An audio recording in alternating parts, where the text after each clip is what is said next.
Hey guys, कैसे हो आप सब लोग। आज मैं आपको डोरेमोन का एक बर्थडे स्पेशल एपिसोड एक्सप्लेन करने वाला हूँ, जहाँ पर नोबिता और डोरेमोन इजिप्ट के पिरामिड के रहस्य को सॉल्व करेंगे। और ये एपिसोड बहुत ज्यादा इंटरेस्टिंग होने वाला है, इसलिए एपिसोड को एंड तक देखना। तो गाइस, मेरा नाम है अननोन गाय और आपका स्वागत है मेरे चैनल अननोन मेंबर पर। तो मेरा किसी का चीते काटे वीडियो की शुरुआत करते हैं। डोरेमोन की बर्थडे स्पेशल एपिसोड की शुरुआत में हम देखते हैं कि सुनियो अपने सभी दोस्तों को इतिहास में हुई अनगिनत सिविलाइजेशन के बारे में बता रहा होता है, जस्ट लाइक बाबिलियन सिविलाइजेशन और यूरोपियन सिविलाइजेशन। और वो आगे बताता है कि इस सिविलाइजेशन और बाकी सभी सिविलाइजेशन के अंश हमें आज तक नहीं मिले, लेकिन एक ऐसी सिविलाइजेशन है जिसके अंश हमें आज तक मिलते हैं। और ये और कहीं नहीं बल्कि इजिप्शियन सिविलाइजेशन है। और ये जग जाहिर है कि तुतुनखामेन कितना महान राजा था और उसके खजाने के बारे में भी सबको पता है। और उसका खजाना कहाँ पर है आज तक कभी पता चल नहीं पाया। और खजाने के बारे में सुनते ही शिजुका के मन में लालच जाग जाता है और कहती है कि काश वो खजाना मुझे मिल पाता। तो ये सुनती नोबिता के मन में भी लालच जाग जाता है और वो कहता है कि शिजुका, मैं तुम्हारे लिए उस खजाने को ढूंढ के लाऊंगा। और कहकर नोबिता जस्ट नाउ अपने घर के लिए निकलता है, बट वो घर में जाने की बजाय मार्केट में जाके डोरायाकी लेके आता है। और उसे कुछ भी पता नहीं होता कि उसने डोरायाकी क्यों लिया। और उसके बाद वो अपने घर में जाता है और गार्डन की घास निकालने लग जाता है और उसको कुछ भी समझ नहीं आ रहा होता है कि वो ऐसा क्यों कर रहा है। और तभी वहाँ पर डोरेमोन आ जाता है और उसकी डोरायाकी पूरी खा लेता है। इसके बाद नोबिता अपने रूम में जाता है तो उसे वहाँ पर पता चलता है कि ये सब डोरेमोन की करामात है और उसने ये सब प्री डायरी यानी कि इन एडवांस डायरी की मदद से किया है। और डोरेमोन उस डायरी के बारे में नोबिता को बताता है कि इस डायरी पर अगर तुम कुछ भी लिखोगे तो वो सच हो जाएगा। तो ये सुनकर नोबिता एक्साइट हो जाता है और तभी उसे तुतुनखामेन के खजाने के बारे में याद आता है।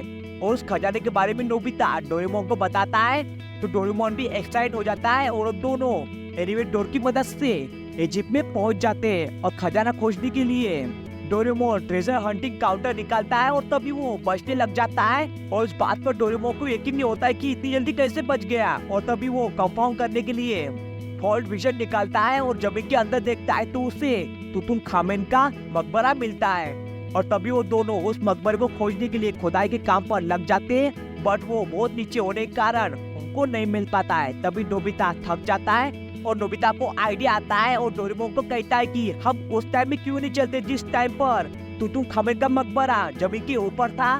तो ये आइडिया डोरेमोन को पसंद आता है। तभी वो टाइम बेल्ट निकालता है और टाइम बेल्ट की मदद से वो दोनों 1000 BC में जाते हैं। और तभी डोरेमोन पास थ्रू होल निकालता है और उसकी मदद से वो दोनों टॉम के अंदर चले जाते हैं। और वो दोनों अंदर जाते ही उनको दीवार पर बहुत सारी पेंटिंग दिखती है और उस पेंटिंग में बताया गया होता है कि इस मकबरे को कैसे बनाया गया। और वो दोनों टॉम के बहुत अंदर जाते हैं, बट उनको खजाना कहीं पर भी नहीं मिलता है। और तभी डोरेमोन को आइडिया आता है और वो पॉप आउट लाइट निकालता है। और डोरेमोन इसका इस्तेमाल कैसे करते हैं ये नोबिता को बताता है कि अगर तुम ये लाइट किसी पेंटिंग पर या फिर पिक्चर पर मारोगे तो वो जिंदा हो जाएगा। तो डोरेमोन उस लाइट का इस्तेमाल करता है और पेंटिंग पर लाइट मारता है और एक आदमी को बाहर निकालता है और उससे पूछता है कि क्या आप बता सकते हो तुतुनखामेन का खजाना कहाँ पर है। तो आदमी स्टिक की मदद से बताता है उस तरफ। तो डोरेमोन उसको शुक्रिया कहता है और पॉप आउट लाइट की मदद से उसको वापस पेंटिंग में भेज देता है। और डोरेमोन पास थ्रू होल की मदद से तुतुनखामेन की कब्र में जाता है और वहाँ पर उसको एक दरवाजा मिलता है। और वो अगेन पास थ्रू होल का इस्तेमाल करता है और उसकी मदद से अंदर जाता है तो उनको वहाँ पर खजाना मिल जाता है। और उन दोनों को खजाना मिलते ही वो दोनों बहुत ज्यादा खुश हो जाते हैं, बट तभी उनको एक लड़की की आवाज सुनाई देती है और तभी पीछे से एक लड़का बेहोशी से वहाँ पर गिर जाता है। तो उन दोनों को लगता है कि जरूर तुतुनखामेन की लाश होगी और इस बात से वो दोनों बहुत ज्यादा घबरा जाते हैं। और घबराहट के कारण नोबिता की जेब में से इन एडवांस डायरी वहीं पर गिर जाती है। और तभी वो दोनों उस लड़की के पास जाते हैं तो वो लाश नहीं होती बल्कि एक लड़का ही होता है जो बेहोश हुआ होता है। तो वो दोनों उस लड़की की मदद करने के लिए बिना समय गवाए उस लड़की को अपने टाइम में लेके जाते हैं। और उन दोनों की वहां से जाती वो दो आदमी वहां पर आ जाते हैं जिन्होंने उस लड़के को यहाँ पर रखा होता है, बट वो लड़का उनको वहां पर नहीं मिलता है, लेकिन डोरेमोन की डायरी उनको वहां पर मिल जाती है।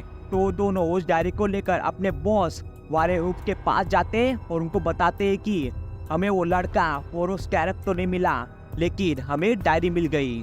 और वारेहूप ये डायरी अपने पास रख लेता है और वारेहूप कौन है आपको आगे पता चल ही जाएगा। एंड इसके बाद हम देखते हैं कि नेमेसिस बेहोशी से जाग जाता है और अपने आप को अजीब जगह पर पाता है और ये देखकर वो घबरा जाता है। और तभी डोरेमोन और नोबिता की नींद खुलती है और उसको बताते हैं कि फिक्र मत करो, तुम यहाँ पर सेफ हो। तो उन दोनों को देखकर नेमेसिस को लगता है कि जरूर मेरे दुश्मन होंगे, इसलिए वो उन दोनों पर अटैक करता है, बट उसको भूख लगी होने के कारण वो कुछ भी नहीं कर पाता है।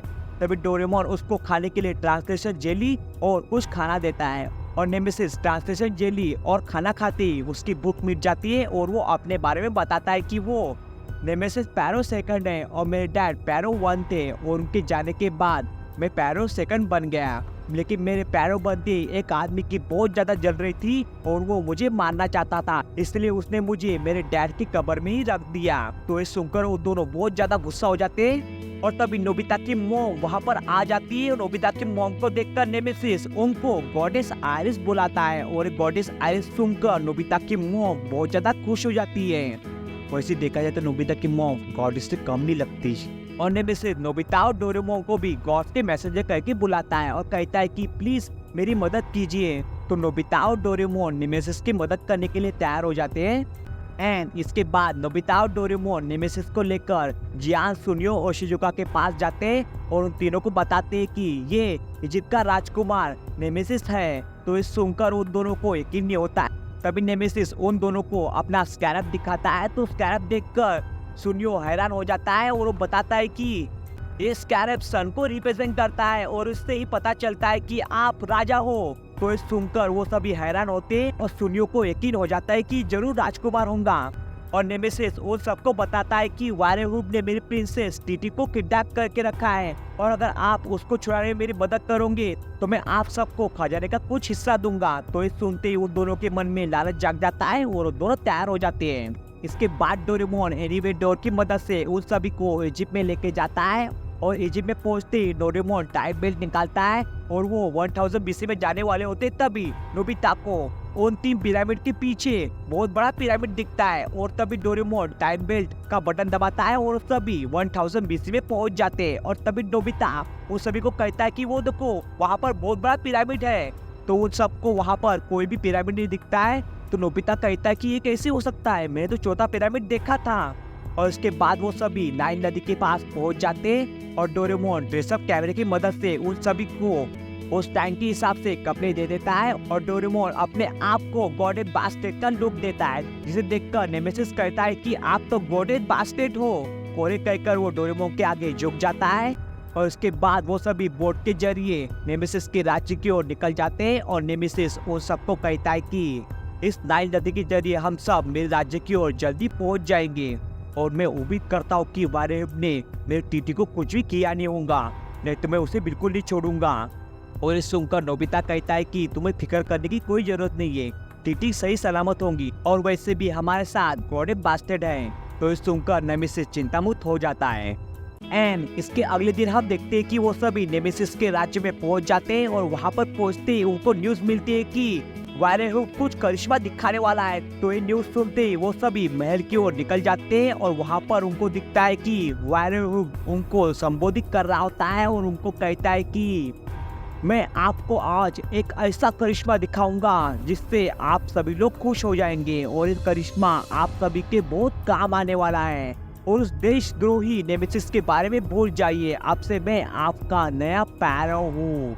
तो इस सुनते नेमेसिस बहुत ज्यादा गुस्सा हो जाता है और नोबिता और बाकी सब उसे संभालते हैं और तभी वारेहूप अपनी छड़ी घुमाता है और दैट टाइम बारिश स्टार्ट हो जाती है और अगेन छड़ी घुमाकर बारिश को रोक देता है। और ये सब देखकर वहाँ पर खड़े सभी लोग खुश हो जाते हैं और उसको मैसेंजर ऑफ गॉड कहकर बुलाते हैं। तो इस बात से वारेहूप बहुत ज्यादा खुश हो जाता है और अपने महल के अंदर चला जाता है और डोरेमोन बस यही सोच के हैरान हो रहा होता है कि इसने आखिर किया तो किया कैसे ये। और नेमेसिस को ये चिंता सताई जा रही होती है कि टीटी कैसे होगी और वो कहता है कि हमें किसी भी हाल में महल के अंदर पहुंचना होगा।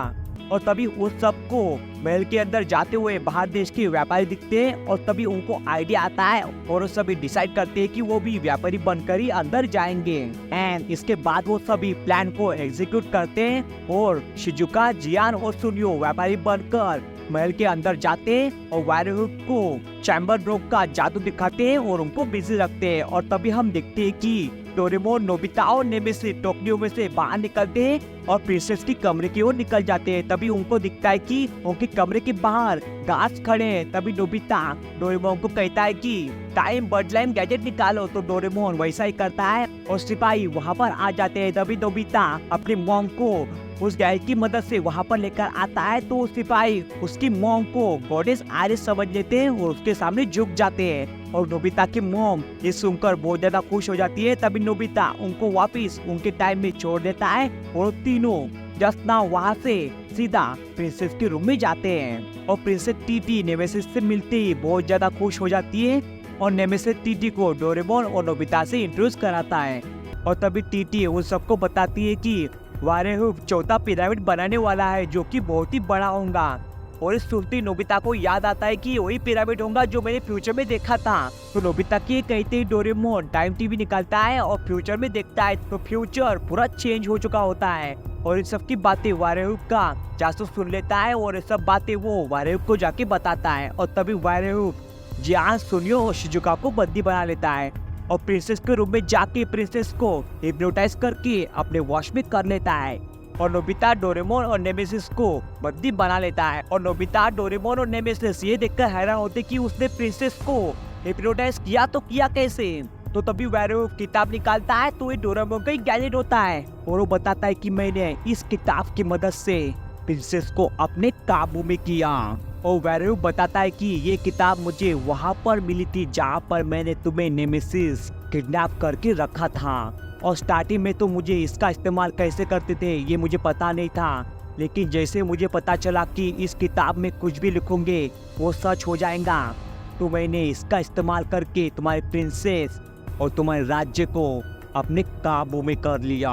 और तभी सिपाही आ जाते हैं और डोरेमोन, नोबिता और नेमेसिस को बंदी बना लेते हैं। और वायरहुड नोबिता और नेमेसिस को अलग जगह पर भेज देता है और डोरेमोन को अपने पास रखता है ताकि वो उसके गैजेट का इस्तेमाल कर सके। एंड इसके बाद हम देखते हैं कि वायरहुड के सिपाही नोबिता और नेमेसिस को एक बोट में डाल देते हैं और वहाँ पर शिजुका, जियान और सुनियो भी होते हैं और उन सभी को बोट के जरिए गिजा में लेके जाते हैं। और सब वहाँ पर पहुँचते ही उनको बहुत बड़ा पिरामिड दिखता है और ये देखकर वो सभी हैरान हो जाते हैं। और सभी अंदर जाते हैं तो वहाँ पर उनको डोरेमोन मिलता है और डोरेमोन रोते हुए कहता है कि दोस्तों, मैंने इस पिरामिड को बनाया है अपने गैजेट की मदद से और मेरे वजह से ही फ्यूचर चेंज हो गया पूरा। और तभी वहाँ पर वायरहुड आ जाता है और नेमेसिस को रस्सी से बांध देता है और कहता है कि अब मैं रिचुअल स्टार्ट कर रहा हूँ। मैं तुम्हें अपने आराध्य गॉड सोबेक को खिलाने वाला हूँ ताकि वो मुझसे खुश हो जाए और मेरे पिरामिड को आशीर्वाद दे। और तुम्हारे मरने के बाद मैं तुम्हारी पेंटिंग भी उसी तरह बनाऊंगा जैसे मैंने तुम्हारे डैड की बनाई है। वो देखो, एक गॉड के पैरों के नीचे। तो ये देखते नेमेसिस गुस्सा हो जाता है एंड तभी वायरहुड टीटी को ऑर्डर देता है कि इसकी रस्सी काट दो। तो टीटी उसकी बात मानती है और आगे बढ़ती है कि तभी डोरेमोन को अपना गैजेट चैम्बर रॉक दिखता है। तो डोरेमोन बिना समय गवाए जियान को कहता है कि बीन का यूज करो। तो जियान बीन का यूज करने के लिए रस्सी को जला देता है और बीन बजाता है और तभी टीटी रस्सी काट देती है। तो जियान रस्सी को कंट्रोल करके नेमेसिस को बचाता है और नेमेसिस सीधा वायरहुड के ऊपर गिर जाता है और उसके हाथ से इन एडवांस डायरी वहीं पर गिर जाती है। और तभी नोबिता डोरेमोन से एयर कैरम मांगता है तो डोरेमोन उसे एयर कैरम दे देता है और एयर कैरम की मदद से नोबिता उस डायरी को उड़ा देता है और डायरी सीधा आग में गिर जाती है और वो वहीं पर पूरी तरह से जल के खाक हो जाती है। और वो डायरी जलने के कारण टीटी नॉर्मल हो जाती है। तभी नेमेसिस और वायरहुड की फाइट स्टार्ट हो जाती है और डोरेमोन नेमेसिस की मदद करने के लिए पॉप आउट लाइट निकालता है और पॉप आउट लाइट की मदद से नेमेसिस के डैड को पेंटिंग में से बाहर निकालता है और उसके डैड बाहर निकलते ही वायरहुड को पकड़ लेते हैं और अपने साथ पेंटिंग में चले जाते हैं। एंड इसके बाद वो सभी पिरामिड से बाहर निकलते हैं और नोबिता नेमेसिस को उसके डैड की पेंटिंग देता है जो कि उसने स्मॉल लाइट की मदद से छोटी की होती है। और Doraemon back to sand sprinkler निकालता है और उसका यूज करके पिरामिड को वापस से सैंड में बदल देता है। एंड इसके बाद हम देखते हैं कि नेमेसिस राजा बन जाता है और वो टीटी के साथ प्रजा को संबोधित करता है और डोरेमोन और टीटी नोबिता और उसके सभी दोस्तों को शुक्रिया कहते और नेमेसिस खास करके नोबिता को कहता है कि तुम्हारा बहुत बहुत शुक्रिया नोबिता, और तुम्हारी वजह से ही मुझे मेरा राज्य और मेरी प्रिंसेस मुझे वापस मिल पाई, इसलिए तुम्हारा बहुत बहुत शुक्रिया नोबिता। तो नोबिता कहता है कि ये तो मेरा फर्ज था मेरे दोस्त। और उसके बाद डोरेमोन टाइम बेल्ट निकालता है और नोबिता और बाकी सब टीटी और नेमेसिस को अलविदा कहते हैं और टाइम बेल्ट की मदद से अपने टाइम में पहुंच जाते हैं। और यहीं पर एपिसोड खत्म हो जाता है और उसके पोस्ट क्रेडिट सीन में हम देखते हैं कि नेमेसिस और टीटी बड़े हो जाते हैं और उन्होंने नोबिता और उसके सभी दोस्तों की स्टैचू बनाई होती है।